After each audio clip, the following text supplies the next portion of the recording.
আসসালামু আলাইকুম সবাইকে স্বাগতম উম্মা সালমাস কিচেনে। আজ আমি আপনাদের জন্য নিয়ে এসেছি খুবই সহজ একটি রেসিপি, রাতের বেঁচে যাওয়া ভাত দিয়ে কিভাবে এগ ফ্রাইড রাইস তৈরি করব। খুবই সহজভাবে ঘরোয়া উপাদানে কিভাবে তৈরি করতে পারেন আমি আজকে সেইভাবে করে দেখাবো।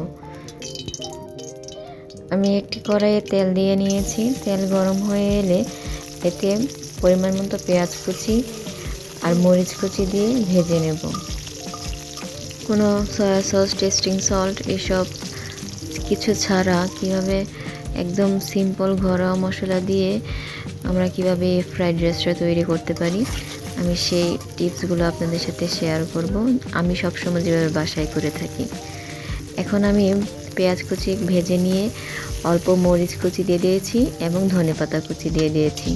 এখন একটি ডিম দিয়ে খুব ভালো করে নেড়ে চেড়ে নেব। সামান্য একটু লবণ দিয়ে দিয়েছি।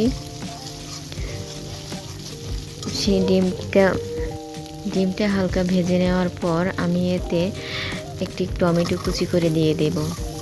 এখানে আমি অল্প হলুদের গুঁড়ো দিয়েছি কারণ কালারটা যাতে সুন্দর আসে, আর আমি কাঁচামরিচ ব্যবহার করেছি ঝালের জন্য অল্প।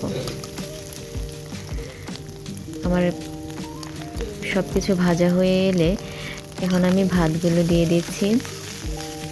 ভাতগুলো দিয়ে খুব ভালো করে নেড়েচেড়ে নিতে হবে আর পরিমাণ মতো লবণ দিয়ে দিতে হবে। এমন সহজ ঘরোয়া রেসিপি পেতে অবশ্যই আমার চ্যানেলে সাবস্ক্রাইব করে আমার পাশে থাকবেন। আর আমার ভিডিও যদি আপনাদের ভালো লাগে অবশ্যই একটি লাইক দিয়ে যাবেন। ভাতগুলো দেওয়ার পর খুব ভালো করে নেড়ে চেড়ে উল্টে পাল্টে ভেজে নিয়েছি। এখন ধনেপাতা কাঁচামরিচ দিয়ে ভালো করে নেড়ে চেড়ে নেব, তারপর নামিয়ে ফেলবো। গরম গরম শীতের সকালে যদি আপনারা এই ফ্রাইড রাইস নাস্তাটি বাচ্চাদের বা কাউকে দেন তাহলে অবশ্যই কিন্তু খুব মজা করে খাবে। সবাই ভালো থাকবেন। আমার ভিডিও ভালো লাগলে অবশ্যই সাবস্ক্রাইব করে আমার পাশে থাকবেন। আল্লাহ হাফেজ।